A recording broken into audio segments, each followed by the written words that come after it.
Hallelujah. ദൈവവചനത്തെ സ്വന്തമാക്കുവാനായി വീണ്ടും അവസരം നൽകിയ കർത്താവിലേക്ക് നമുക്ക് നോക്കാം. പ്രിയമുള്ളവരെ, ഏറെ ആനന്ദത്തോടെ കർത്താവിന്റെ വചനത്തിന്റെ മുൻപിൽ നമുക്കായിരിക്കാം. ഈ വിശുദ്ധ വാരത്തിൽ ഇപ്രകാരം കൂടി വരുവാനും ദൈവവചനത്തെ അഭിഷേകമായി നമ്മുടെ ജീവിതങ്ങളിലേക്ക് സ്വീകരിക്കുവാനും കർത്താവ് നൽകിയ ഈ നല്ല അവസരത്തിനായി നമുക്ക് ഏറെ സ്നേഹത്തോടെ നന്ദി പറയാം. നിങ്ങളെല്ലാവരും സന്തോഷമായിട്ടിരിക്കുന്നു. ഈ ശുശ്രൂഷയ്ക്ക് നിങ്ങൾ നൽകുന്ന പ്രാർത്ഥനയ്ക്കും പ്രോത്സാഹനത്തിനും ഏറെ നന്ദി പറയുകയാണ്. പ്രിയ ദൈവമക്കളെ, ക്രിസ്തുവിന്റെ ഉയർപ്പ് തിരുനാളിനായി നമ്മളെല്ലാം ഒരുങ്ങിക്കൊണ്ടിരിക്കുകയാണ്. ഇന്നേ ദിവസം തിരുവചനത്തിലൂടെ പരിശുദ്ധാത്മ നമ്മളെ പഠിപ്പിക്കുവാനായി പോകുന്നത് പുനരുദ്ധാന ശക്തിയെക്കുറിച്ചാണ്. യേശു ക്രിസ്തുവിനെ മരിച്ചവരിൽ ഉയർപ്പിച്ച ശക്തി, അതാണ് പുനരുദ്ധാനത്തിന്റെ ശക്തി, പരിശുദ്ധാത്മാവിന്റെ ശക്തി. ഈ നമുക്കെല്ലാവർക്കും ആവശ്യമായിരിക്കുന്ന ഒന്നാണ് പരിശുദ്ധാത്മാവിന്റെ ശക്തി. പാപം നിറഞ്ഞ ഈ ലോകത്തിൽ ക്രിസ്തുവിനായി നമുക്ക് നിലകൊള്ളാൻ പറ്റണമെങ്കിൽ, യേശുക്രിസ്തുവിന്റെ വിശുദ്ധിയിൽ നമുക്ക് വളരാൻ കഴിയണമെങ്കിൽ, കുറ്റമറ്റ ദൈവമക്കളായി ഈ ലോകത്തിൽ നമ്മുടെ കർത്താവിന്റെ സാന്നിധ്യം നമുക്ക് വെളിപ്പെടുത്താൻ കഴിയണമെങ്കിൽ പരിശുദ്ധാത്മാവിന്റെ ശക്തി നമുക്ക് കൂടിയേ തീരൂ. സാംസന്റെ ജീവിതവും നമ്മൾ എടുത്തു നോക്കുമ്പോൾ കാണുവാനായിട്ട് പറ്റും. 1000 ഫിലിസ്തരെ കൊന്നൊടുക്കുവാനായി വെറും കഴുതിയുടെ ദുർബലമായൊരു താടിയല്ലേ. ഒരു കഴുതിയുടെ താടിയൽ എന്ന് പറഞ്ഞാൽ മനുഷ്യന്റെ താടിയലിനേക്കാളും വളരെ ദുർബലമായൊരു വസ്തുവ. എന്നാൽ ഈ താടിയലിലേക്ക് കർത്താവിന്റെ ശക്തി ഇറങ്ങിക്കഴിഞ്ഞപ്പോൾ ഈ താടിയല്ലേ അത്ഭുത ആയുധമായിട്ട് മാറി, വളരെ പവർഫുൾ ആയിട്ടുള്ളൊരു വെപ്പണായി. സാംസൺ ഈ കഴുതിയുടെ താടിയല് കൊണ്ട് 1000 ഫിലിസ്തരെ കൊന്നൊടുക്കി. പുനരുദ്ധാന ശക്തി എന്ന് പറയുന്നത് വിശ്വസിക്കുന്ന ദൈവമക്കളിൽ വ്യാപരിക്കുന്ന പരിശുദ്ധാത്മാവിന്റെ ശക്തിയാണ്. Power of resurrection. പ്രിയമുള്ളവരെ, ഈ പവർ ഇന്ന് നമുക്ക് എല്ലാവർക്കും ആവശ്യമാണ്. പരിശുദ്ധാത്മാവിന്റെ ശക്തിയില്ലാതെ നമുക്ക് ഈ ലോകത്തിൽ ദൈവത്തിനായി ജീവിക്കാൻ പറ്റുകയില്ല. ക്രിസ്തുവിന്റെ നാമത്തെ ഉയർത്താൻ പറ്റുകയില്ല. കുറ്റമറ്റ ദൈവമക്കളായി തീരുവാൻ നമുക്ക് പറ്റുകയില്ല. ആയതിനാൽ വിശുദ്ധ പൗലോസ് അപ്പോസ്തലൻ എഫെസോസ് സഭയ്ക്ക് ഇത് ലേഖനം 1-ാം അധ്യായം 20-ാം തിരുവചനത്തിൽ പ്രകാരം പറഞ്ഞു, ക്രിസ്തുവിനെ മരിച്ചവരിൽ നിന്ന് ഉയർപ്പിക്കുകയും സ്വർഗത്തിൽ അവിടുത്തെ വലതുഭാഗത്ത് ഇരുത്തുകയും ചെയ്തപ്പോൾ യേശു ക്രിസ്തുവിൽ പ്രവർത്തിച്ചത് ഈ ശക്തിയാണ്. ഏത് ശക്തി? പരിശുദ്ധാത്മ ശക്തി, ഉദ്ധാനത്തിന്റെ ശക്തി. പ്രിയമുള്ളവരെ, ഇന്നും പരിശുദ്ധാത്മാവ് ഈ വിധം പ്രവർത്തിച്ചു കൊണ്ടിരിക്കുകയാണ്. മരണത്തിൽ നിന്ന് പോലും ജീവനെ ഉളവാക്കുന്ന ശക്തിയാണ് പരിശുദ്ധാത്മാവിന്റെ ശക്തി. 2001 നവംബർ മാസം 30-ാം തീയതി നൈജീരിയ എന്ന സ്ഥലത്ത് അവിടുത്തെ ഒരു ദൈവശുശ്രൂഷകൻ, അദ്ദേഹത്തിന്റെ പേരാണ് ഡാനിയേൽ, അദ്ദേഹം ഒരു കാർ അപകടത്തിൽ മരിച്ചുപോയി. മരിച്ച അദ്ദേഹത്തിന്റെ ശരീരം പോസ്റ്റ്മോർട്ടം നടത്തി എംബാം ചെയ്തു. ഈ സമയത്താണ് നൈജീരിയ പട്ടണത്തിൽ ഒരു വലിയ ബൈബിൾ കൺവെൻഷൻ കടന്നു വരുന്നത്. ഈ മരിച്ചുപോയ ദൈവശുശ്രൂഷകന്റെ ഭാര്യ അവൾ യേശു ക്രിസ്തുവിൽ പൂർണ്ണമായിട്ടും വിശ്വസിച്ചു. എന്റെ കർത്താവിന് അത്ഭുതങ്ങൾ ചെയ്യാൻ പറ്റും, ഞാൻ വിശ്വസിക്കുന്ന യേശു ക്രിസ്തുവിനെ അടയാളങ്ങൾ പ്രവർത്തിച്ച് എന്റെ ഭർത്താവിനെ ജീവനിലേക്ക് കൊണ്ടുവരുവാൻ എന്റെ യേശുവിന് കഴിയുമെന്ന് ആ പാവപ്പെട്ട സ്ത്രീ വിചാരിച്ചു.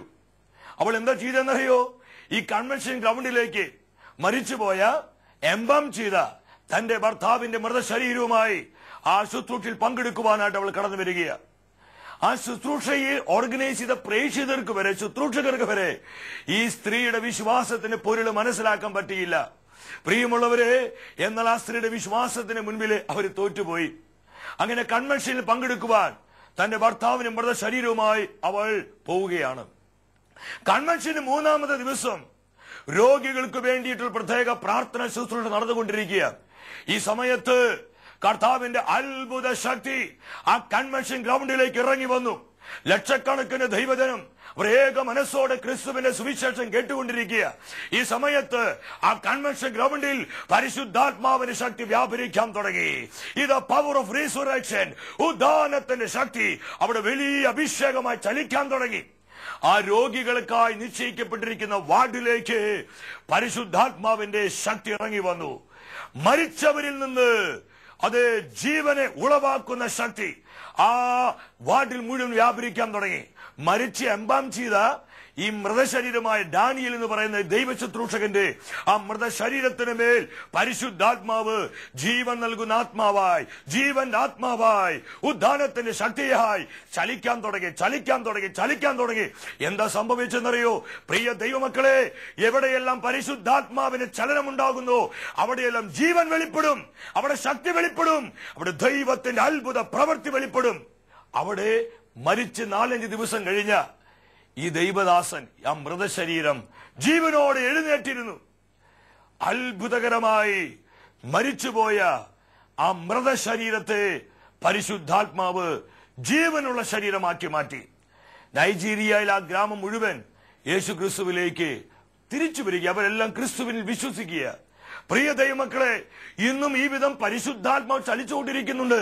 നമുക്കറിയാം, സഭയുടെ വലിയൊരു വിശുദ്ധനാണ് വിൻസെന്റ് ഫെറർ എന്ന് പറയുന്ന വിശുദ്ധൻ. 1400 കാലഘട്ടങ്ങളിലാണ് ഈ വിശുദ്ധൻ ജീവിച്ചിരുന്നത്. യൂറോപ്പിന് മുഴുവൻ പരിശുദ്ധാത്മാവിന്റെ ശക്തിയിൽ അദ്ദേഹം ക്രിസ്തുവിനായി ഉണർത്തി. ക്രിസ്തുവിന്റെ സുവിശേഷത്തിന്റെ അഗ്നിനാളം യൂറോപ്പിന്റെ ആത്മാവിൽ ഈ വിശുദ്ധൻ കൊളുത്തുകയാ. ഏകദേശം 37ഓളം വ്യക്തികളെ മരണത്തിൽ നിന്ന് ഈ വിശുദ്ധൻ പരിശുദ്ധാത്മാവിന്റെ ശക്തിയിൽ അവർ ഉയർപ്പിച്ചു. 50,000-ഓളം മേജർ അത്ഭുതങ്ങൾ യേശുക്രിസ്തുവിന്റെ നാമത്തിൽ ഈ വിശുദ്ധൻ പ്രവർത്തിച്ചു. പ്രിയമുള്ളവരെ, ഇന്നും ഈ വിധം പരിശുദ്ധാത്മാവ് വെളിപ്പെട്ടുകൊണ്ടിരിക്കുക, വ്യാപരിച്ചുകൊണ്ടിരിക്കുകയാ. യേശു പറഞ്ഞു, യോഹന്നാന്റെ സുവിശേഷം 14-ാം അധ്യായം 12-ാമത്തെ തിരുവചനം, നിങ്ങൾ എന്നിൽ വിശ്വസിക്കുന്നത് കൊണ്ട് ഞാൻ ചെയ്ത പ്രവൃത്തികൾ നിങ്ങൾ ചെയ്യും. ഞാൻ പിതാവിന്റെ അരികിലേക്ക് പോകുന്നത് കൊണ്ട് ഞാൻ ചെയ്തതിനേക്കാൾ വലിയ കാര്യങ്ങൾ നിങ്ങൾ ചെയ്യും. നിങ്ങൾ എത്ര പേര് ഇത് വിശ്വസിക്കുന്നു ദൈവമക്കൾ? സ്വരമുയർത്തി കർത്താവിന് ഹല്ലേലൂയ പറഞ്ഞാട്ടെ. ഹല്ലേലൂയ. നമ്മുടെ യേശുവിനെ നമുക്കൊന്ന് നോക്കാം. യേശു പീഡാസഹനങ്ങളിലൂടെ കടന്നുപോയി. അവൻ ഇതാ കുരിശിൽ മരിച്ചു. യേശുവിനെ നോക്കിക്കൊണ്ട് ലോകം വിധി എഴുതി. യേശുവിന്റെ ജീവിതം തികച്ചും പരാജയമായി പോയല്ലോ. എന്തൊരു ദുരന്തമായി യേശുവിന്റെ ജീവിതം! ഇത് വലിയ ട്രാജഡി ആയല്ലോ. അനേകർ യേശുവിന്റെ ജീവിതം കണ്ട് വിളിച്ചു പറഞ്ഞു, ഇത് പരാജയത്തിന്റെ ജീവിതമായിരുന്നു. കർത്താവിന്റെ കുരിശ് മരണം ലോകത്തിന് അംഗീകരിക്കാൻ പറ്റിയില്ല, ലോകത്തിന് വിശ്വസിക്കാൻ പറ്റിയില്ല. എന്തിന്? കർത്താവിന് കൂടെ നടന്ന പ്രിയപ്പെട്ട ശിഷ്യന്മാര്, പത്രോസും കൂട്ടുകാരും, അവർക്ക് വരെ ഇതിന്റെ പൊരുൾ മനസ്സിലായില്ല. അവര് വരെ പരസ്പരം പറഞ്ഞു, നമ്മുടെ ജീവിതം പാഴായി പോയല്ലോ, നമ്മുടെ ജീവിതം വ്യർത്ഥമായി പോയല്ലോ, കർത്താവിന് കൂടെ നടന്നിട്ട് ഈ ഗതി നമുക്ക് സംഭവിച്ചല്ലോ. അവരങ്ങോട്ടും ഇങ്ങോട്ടും അസ്വസ്ഥരായി നിരാശപ്പെടുകയാ. ശിഷ്യന്മാർക്ക് വരെ കർത്താവിന്റെ കുരിശുമരണത്തിന്റെ മഹത്വം മനസ്സിലാക്കാൻ പറ്റിയില്ല. പ്രിയ ദൈവമക്കളെ, ഇന്ന് ഇതുപോലെ ദൈവത്തിന്റെ പരിശുദ്ധാത്മാവ് വളരെ വ്യക്തമായി പറയുന്നു. ഈ ശുശ്രൂഷയിൽ പങ്കെടുത്തുകൊണ്ടിരിക്കുന്ന ഇന്ന് അനേകം ദൈവമക്കള് ഇതുപോലത്തെ അവസ്ഥയിലൂടെ കടന്നു പോവുകയാ.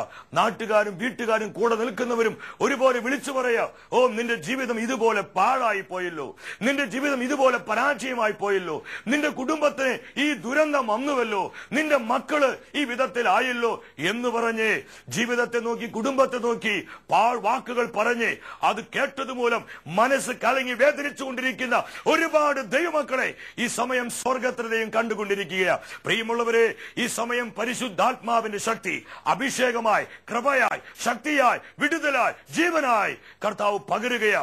പ്രാപിക്കുക, നിങ്ങൾ വിശ്വാസത്തോടെ പ്രാപിക്കുക. ഏതൊരുക്കമുള്ള ഹൃദയത്തോടെ കൂടുതൽ അഭിഷേകം ഏറ്റുവാങ്ങിക്കൊണ്ട് ദൈവവചനത്തിന്റെ മുൻപിൽ നമുക്കായിരിക്കാം. മത്തായിയുടെ സുവിശേഷത്തിലേക്ക് നമ്മൾക്കൊന്ന് കടന്നു വരാം. അവിടെ 27-ാം അധ്യായം 62 മുതൽ 66 വരെയുള്ള തിരുവാക്യങ്ങൾ അവിടെ നമുക്ക് കാണുവാനായിട്ട് കഴിയും. പുരോഹിത പ്രമുഖന്മാരും ഫരിസയരും പിലാത്തോസിനടുത്ത് വന്ന് പിലാത്തോസിനോട് പറയും, ആ വഞ്ചകൻ ജീവിച്ചിരുന്നപ്പോൾ പറഞ്ഞിട്ടുണ്ട് താൻ 3-ാം ദിവസം ഉയർത്തെഴുന്നേൽക്കുമെന്ന്. യേശുവിന് അവര് വിളിച്ചത് വഞ്ചകൻ എന്ന. അവരിടയിലൂടെ നടന്നു നീങ്ങിയ കർത്താവിനെ കണ്ടെത്തുവാൻ അവർക്ക് കഴിഞ്ഞില്ല. പ്രിയമുള്ളവരെ ശ്രദ്ധിക്കുക, അവർ പിലാത്തോസിനോട് പറഞ്ഞു, അതുകൊണ്ട് യേശു കല്ലറ വിട്ട് പുറത്തു വരാതിരിക്കാൻ ഒരു കാര്യം ചെയ്യണം, അവന്റെ കല്ലറയ്ക്ക് ചുറ്റും കാവൽ ഏർപ്പെടുത്തണം, അതിനുള്ളൊരു ഉത്തരവ് അങ്ങ് നൽകണം, യജമാനൻ അങ്ങ് നൽകണം എന്ന് പറഞ്ഞ് പുരോഹിത പ്രമുഖന്മാരും ഫരീസയരെ നിയമജ്ഞരൊക്കെ വന്ന് പിലാത്തോസിനോട് പറയുകയാണ്. അവരാഗ്രഹിച്ചു ഒരു കാരണവശാലും യേശു ക്രിസ്തു കല്ലറ വിട്ട് പുറത്തു വരരുത്. ഇന്ന് ചില തിന്മയുടെ ശക്തികള്, ചില സാത്താന്യ ശക്തികള്, ചില മാനുഷിക സ്വാധീനങ്ങള് ഇതുപോലെ നമ്മുടെ ജീവിതങ്ങൾക്ക് നേരെ, കുടുംബങ്ങൾക്ക് നേരെ വിളിച്ചു പറയുന്നുണ്ടാകാം. ചില അതിരുകൾ അവർ കെട്ടിയിട്ടുണ്ടാകാം. നീ വളരുന്നത് ഞങ്ങളൊന്ന് കാണട്ടെ. ചില അങ്ങനെ പറഞ്ഞ് നിങ്ങൾ കേട്ടിട്ടില്ലേ? നീ വളരുന്നത് ഞങ്ങളൊന്ന് കാണട്ടെ, നിന്റെ മക്കള് വിജയിക്കുന്നത് ഞങ്ങളൊന്ന് കാണട്ടെ, നിന്റെ കുടുംബം നന്നായി പോകുന്നത് ഞങ്ങളൊന്ന് കാണട്ടെ. ഇനി ഇതുപോലെ ചില വാക്കുകളൊക്കെ അനേകർ കേട്ട് ഭാരപ്പെട്ട് മടുത്തിരിക്കുക. നിങ്ങൾ ആരും അസ്വസ്ഥരാകേണ്ട. നമ്മൾ ദൈവത്തിന്റെ മക്കളാ. യേശു ക്രിസ്തുവിന്റെ രക്തത്താൽ വിലയ്ക്ക് വാങ്ങപ്പെട്ടവരാ, പരിശുദ്ധാത്മാവിനാൽ മുദ്ര ചെയ്യപ്പെട്ടവരാ. പ്രിയ ദൈവത്തിന്റെ പൈതലേ, നീ ഇതുകൊണ്ടൊന്നും അസ്വസ്ഥനാകേണ്ട, ആകുലപ്പെടേണ്ട. ഇതിനേക്കാൾ എത്രയോ വലിയ ശക്തിയാണ് പരിശുദ്ധാത്മാവിന്റെ ശക്തി എന്ന് പറയുന്നത്. ഇവര് പറഞ്ഞ് യേശുവിന്റെ കല്ലറയ്ക്ക് ചുറ്റും കാവൽ ഏർപ്പെടുത്തുക. ഈ വചനത്തിന്റെ അവസാന ഭാഗത്തേക്ക് വരുമ്പോൾ നമുക്ക് കാണുവാൻ പറ്റും, ഓ പരിശുദ്ധാത്മാവിന്റെ പ്രവൃത്തി അതെത്രയോ വലുതാണെന്ന്. ഈ ഈസ്റ്റർ നമ്മോട് ഇതാണ് പറയാനുള്ളത്. ക്രിസ്തുവിന്റെ ഉദ്ധാന തിരുനാളിനായി നമ്മൾ ഒരുങ്ങിക്കൊണ്ടിരിക്കുമ്പോൾ ഈ ഒരു മെസ്സേജ്, ഇതിലൂടെ വെളിപ്പെടുന്ന അഭിഷേകം നമ്മൾ ഏറ്റുവാങ്ങുവാനായിട്ട് ഒരുങ്ങണം ദൈവമക്കളെ. ഇവിടെ എന്താ സംഭവിച്ചത്? പിലാത്തോസ് അവരെ നോക്കിക്കൊണ്ടൊരു കാര്യം പറഞ്ഞു. എന്നാ പറഞ്ഞത്?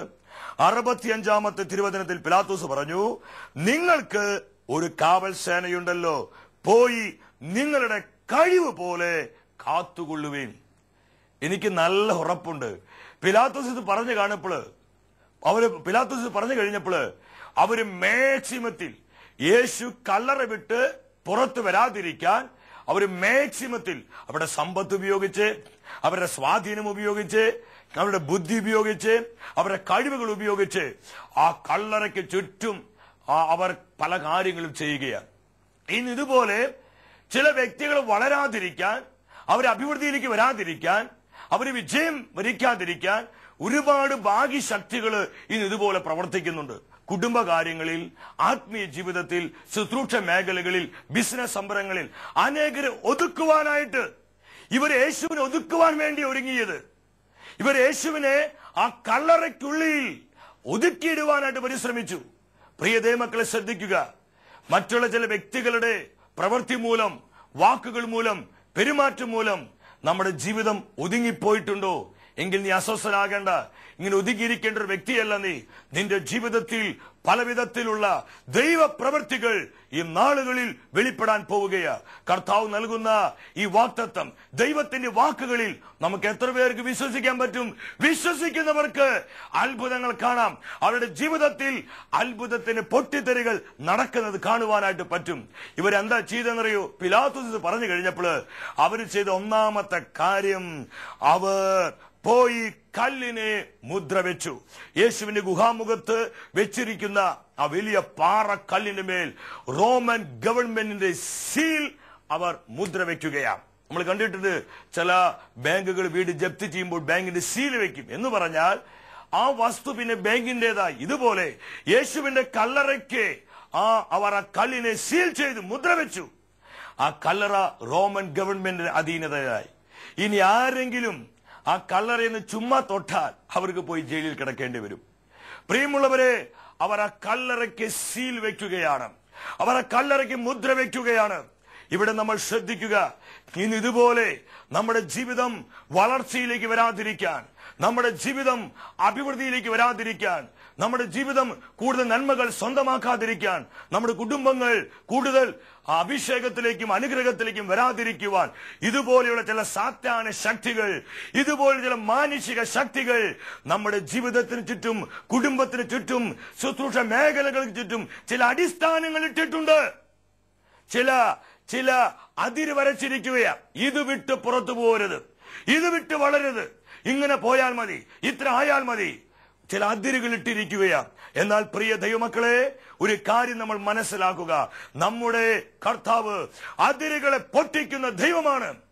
യെശയ്യായുടെ പുസ്തകം 54 അധ്യായം 2 തിരുവചനത്തിൽ ദൈവത്തിന്റെ വിശുദ്ധ വചനം പഠിപ്പിക്കുകയാ. എന്താണ് വചനം പറയുന്നത്?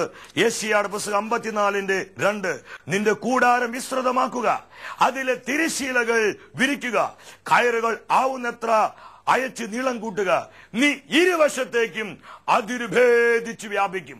നീ ഇരുവശത്തേക്കും അതിരുഭേദിച്ച് വ്യാപിക്കും. സാത്താനും മാനുഷിക ശക്തികളും നമ്മുടെ ജീവിതങ്ങളിൽ, കുടുംബങ്ങളിൽ ഇട്ടിരിക്കുന്ന സകല അതിരുകളെയും പൊട്ടിക്കുവാൻ നമ്മുടെ കർത്താവ് സാധ്യമാണ്. അവൻ അതിന് മതിയായവനാണ്. ഹല്ലേലൂയ. ഇവിടെ റോമൻ സാമ്രാജ്യത്തിന്റെ സീൽ അവരെ കല്ലറയ്ക്ക് വയ്ക്കുകയാണ്. ആ കല്ലറയ്ക്ക് ചുറ്റും ഇത് പട്ടാളക്കാര് കാവൽ നിൽക്കുകയാണ്. റോമൻ പട്ടാളം യേശുവിന്റെ കല്ലറയ്ക്ക് ചുറ്റും കാവൽ നിൽക്കുകയാണ്. മൂന്നാമത് അവർ കാര്യം കൂടി ചെയ്തു. അവർ കല്ലറ ഭദ്രമാക്കി. യേശു പുറത്തു വരാതിരിക്കാനുള്ള സകല സാധ്യതകളും, എല്ലാ പഴുതുകളും അവർ അടയ്ക്കുകയാണ്. യേശു പുറത്തു വരാനുള്ള അതിനുള്ള സാധ്യതകൾ ഉണ്ടെങ്കിൽ അതെല്ലാം അവർ അടച്ചു കളയുകയാണ്. ഈ മാനുഷികമായി പറഞ്ഞാൽ ഇനി യേശുവിനെ കല്ലറ വിട്ട് പുറത്തു വരാൻ പറ്റുകയില്ല. കാരണം റോമൻ ഗവൺമെന്റിന് സീലുണ്ട്. 2, ഇത് പട്ടാളക്കൂട്ടം കാവൽ നിൽക്കുന്നു. 3, അവർ കല്ലറ അടച്ച് ഭദ്രമാക്കി. ഞാൻ നിങ്ങളോട് ചോദിക്കട്ടെ ദൈവമക്കളെ, ഈ ഒരു സാഹചര്യത്തിൽ യേശു കല്ലറ വിട്ട് പുറത്തു വരിക എന്ന് പറയുന്നത് സാധ്യമാണോ? ഒരു കാര്യമാണോ? ഇത് മാനുഷികമായി പറഞ്ഞ സാധ്യമാകുന്നൊരു കാര്യമാണോ? ഞാനൊരു കാര്യം നിങ്ങളോട് ആത്മാവിൽ വിളിച്ചു പറയട്ടെ. നമ്മുടെ കർത്താവ് ഒരു കാര്യം പറഞ്ഞിട്ടുണ്ടെങ്കിൽ ആ കാര്യം നിവൃത്തിയാക്കുവാൻ നമ്മുടെ കർത്താവ് ശക്തനാണ്, മതിയായവനാണ്. നിങ്ങൾ എത്ര പേര് വിശ്വസിക്കുന്നു? അവർ അഭിഷേകത്തോടെ ആർപ്പോടെ കർത്താവിനായി ഒരു ഹല്ലേലൂയ പറഞ്ഞാട്ടെ. ഹല്ലേലൂയ. ഇവിടെ യേശു പറഞ്ഞു, ഞാൻ മരിക്കും, എന്നാൽ 3-ാം ദിവസം ഞാൻ മരണത്തെ ജയിച്ച് ഉയർത്തെഴുന്നേൽക്കും. നമ്മൾ പാടുന്നില്ലേ? മരണത്തെ ജയിച്ചെഴുന്നേറ്റവൻ എല്ലാ മുട്ടും മടങ്ങും, എല്ലാ നാവും പാടിടും, യേശു മാത്രം കർത്താവെന്ന്. ഹല്ലേലൂയ. ഇതാ കർത്താവ്, അവൻ മരണത്തെ ജയിച്ചെഴുന്നേൽക്കുമെന്ന് തിരുവെഴുത്തിൽ അവൻ പറഞ്ഞു വെച്ചു. പ്രിയമുള്ളവർ, എന്താ സംഭവിച്ച്? യേശു പറഞ്ഞ ദിവസമായി. ഇതാ ആ ദിവസം കർത്താവിന്റെ കല്ലറയിലേക്ക് പരിശുദ്ധാത്മ ശക്തി ഇറങ്ങി വന്നു. യേശുവിന്റെ കല്ലറയിലേക്ക് ദൈവത്തിന്റെ ആ ശക്തി വ്യാപരിക്കുകയാ. പരിശുദ്ധാത്മാവ് ജീവന്റെ ആത്മാവായി, ജീവൻ നൽകുന്ന ആത്മാവായി യേശുവിന്റെ ശരീരത്തിന് മേൽ വ്യാപരിക്കാൻ തുടങ്ങി. പവർ ഓഫ് റിസറക്ഷനായി യേശുവിന്റെ ശരീരത്തിന് മേൽ പരിശുദ്ധാത്മാവിന്റെ ശക്തി ചലിക്കാൻ തുടങ്ങി. വചനം പറയുന്നു, റോമർ 8:11, ക്രിസ്തുവിനെ മരിച്ചവരിൽ നിന്ന് ഉയർപ്പിച്ചവന്റെ ആത്മാവ് നിങ്ങളിൽ വസിക്കുന്നുവെങ്കിൽ ഇതാ യേശു പാപത്തിന്റെ മേൽ, മരണത്തിന്റെ മേൽ, ലോകത്തിന് മേൽ വിജയം നേടി യേശു എഴുന്നേൽക്കുകയാണ്. ഹല്ലേലൂയ. പ്രിയ ദൈവമക്കൾ, എന്നാ സംഭവിച്ചത്? ഇത് കണ്ടുകൊണ്ട് നിന്നിരുന്ന ആ പട്ടാളക്കാരുടെ ബോധം പോയി. അവർ ബോധം കെട്ടു വീണു. ഇതാ ആ ഗുഹാമുഖത്ത് അടച്ചു വെച്ചിരിക്കുന്ന വലിയ പാറക്കല്ല് സ്വർഗത്തിന്റെ ദൂതൻ വന്ന കല്ല് തട്ടിമാറ്റി. സകല മുദ്രകളും പൊട്ടി. പട്ടാളക്കാരെല്ലാം ബോധം പോയി. മാനുഷികമായി ചിന്തിച്ചാൽ അസാധ്യമെന്ന് തോന്നുന്നത് പരിശുദ്ധാത്മാവ് സാധ്യമാക്കി തീർത്തു. ഞാൻ നിങ്ങളൊരു കാര്യം പറയട്ടെ. ക്രിസ്തുവിന്റെ ഉത്ഥാന തിരുനാളിനായി നമ്മൾ ഒരുങ്ങിക്കൊണ്ടിരിക്കുന്ന ഈ വേളയിൽ ഈ ശക്തി കൊണ്ട് നിറയപ്പെടുവാനും ഈ ശക്തിയാൽ നയിക്കപ്പെടുവാനുമായാണ് നമ്മൾ പ്രാർത്ഥിക്കേണ്ടത്. ഈ വിശുദ്ധ വാരത്തിൽ ഓരോ ശുശ്രൂഷകളിലും നമ്മൾ പങ്കുകൊള്ളുമ്പോൾ ഈ ഒരു ആഗ്രഹവും ഭാരവും പ്രിയമുള്ളവരെ നമ്മുടെ ജീവിതങ്ങൾക്കുണ്ടാകുമാറാകട്ടെ. യേശു ക്രിസ്തുവിനായി ഈ ലോകത്തെ കീഴിന്മേൽ എനിക്കും നിങ്ങൾക്കും മറയ്ക്കണമെങ്കിൽ പുനരുദ്ധാനത്തിന്റെ ശക്തി, പരിശുദ്ധാത്മാവിന്റെ ശക്തി നമുക്ക് കൂടിയേ തീരൂ. ഈ അഭിഷേകത്തിൽ നമ്മുടെ ജീവിതങ്ങൾ കത്തിച്ചൊലിക്കുവാൻ, നമ്മുടെ കുടുംബങ്ങളിൽ, സഭാ സമൂഹങ്ങളിൽ, നമ്മുടെ കുഞ്ഞുമക്കളിലെല്ലാം ഈ ഒരു അഭിഷേകം വെളിപ്പെടുവാൻ പ്രത്യേകമായി പ്രാർത്ഥിക്കുകയാണ്. യേശു ക്രിസ്തുവിന്റെ നാമത്തിൽ ഈ തലങ്ങളിലേക്കെല്ലാം ഈ അഭിഷേകം വ്യാപരിക്കട്ടെ. തുറന്നു വരുന്ന ആരാധന ശുശ്രൂഷയിൽ ഏറൊരുക്കമുള്ള ഹൃദയത്തോടെ കർത്താവ് നൽകുന്ന ഈ അഭിഷേകത്തെ ഏറ്റുവാങ്ങുവാൻ നമുക്കൊരുങ്ങാം. എല്ലാവർക്കും ഈസ്റ്ററിന്റെ നന്മകൾ ആശംസിക്കുന്നു. ദൈവം നമ്മളെല്ലാവരെയും സമൃദ്ധമായി അനുഗ്രഹിക്കട്ടെ.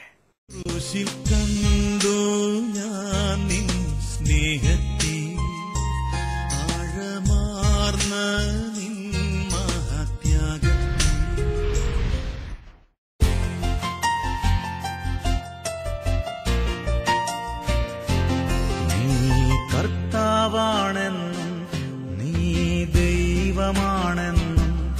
ഞാൻ വിശ്വസിക്കുന്നു, ഞാൻ പ്രഖ്യാപിക്കുന്നു, യേശുവേ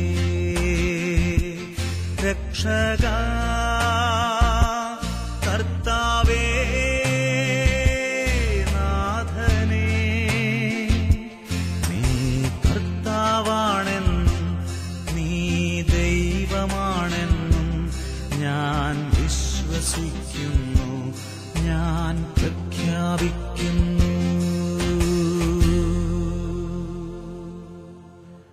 പരമപരിശുദ്ധനായ കർത്താവിന്റെ മുൻപിൽ ഏറെ ആനന്ദത്തോടെ നമുക്കായിരിക്കാം.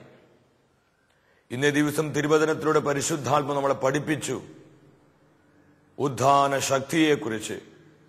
പ്രിയ ദൈവമക്കളെ, ഏറെ ഒരുക്കമുള്ള ഹൃദയത്തോടെ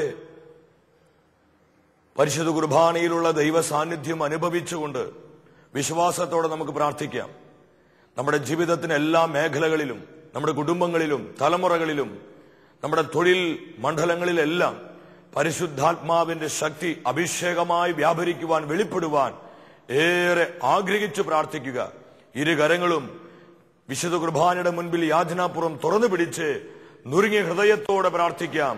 നമ്മുടെ എല്ലാ മേഖലകളിലേക്കും പരിശുദ്ധാത്മാവ് അഭിഷേകമായി, കൃപയായി, ശക്തിയായി വ്യാപരിക്കുവാനായി പ്രാർത്ഥിക്കുക.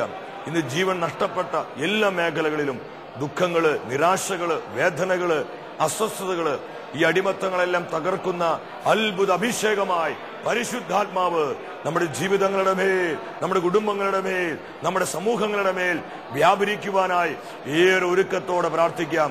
യേശു ക്രിസ്തുവിനെ മരിച്ചു ഉയർപ്പിച്ചവന്റെ ആത്മാവ് നിങ്ങളിൽ വസിക്കുന്നുവെങ്കിൽ നമ്മുടെ ജീവിതങ്ങൾ കരുത്തു പ്രാപിക്കും, നമ്മുടെ കുടുംബങ്ങൾ കൃപയിലേക്ക് വരും, നമ്മുടെ സമൂഹങ്ങൾ ഒരു വലിയ ആത്മീയ ഉണർവിനെ സ്വന്തമാക്കും. ഈ ഒരു ആഗ്രഹത്തോടെ, വിശ്വാസത്തോടെ കരങ്ങൾ കർത്താവിന്റെ മുൻപിലേക്ക് ഉയർത്തിപ്പിടിച്ച് നുറിയ ഹൃദയത്തോടെ പ്രാർത്ഥിക്കാം. ഒരു പുത്തൻ അഭിഷേകത്തിന് വേണ്ടി, ഒരു പുതിയ അധികാരത്തിന് വേണ്ടി, ഒരു പുതിയ ശക്തിക്ക് വേണ്ടി ആഗ്രഹിച്ചു പ്രാർത്ഥിക്കേ. ഇതാ സ്വർഗം തുറക്കപ്പെടുന്ന സമയം, അഭിഷേകം ഇറങ്ങി വരുന്ന സമയം.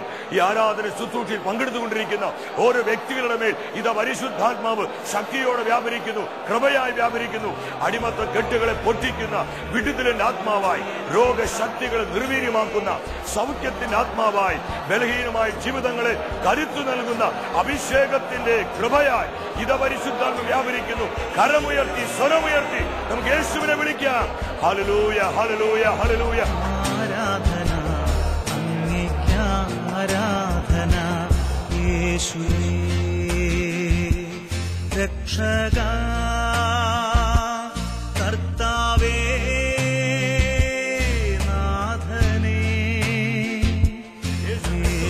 സുവിശേഷത്തിനായി, തിരുസഭയ്ക്കായി അവരുടെ ജീവിതങ്ങളെല്ലാം അങ്ങ് ഉണർത്തണമേ. Hallelujah, hallelujah.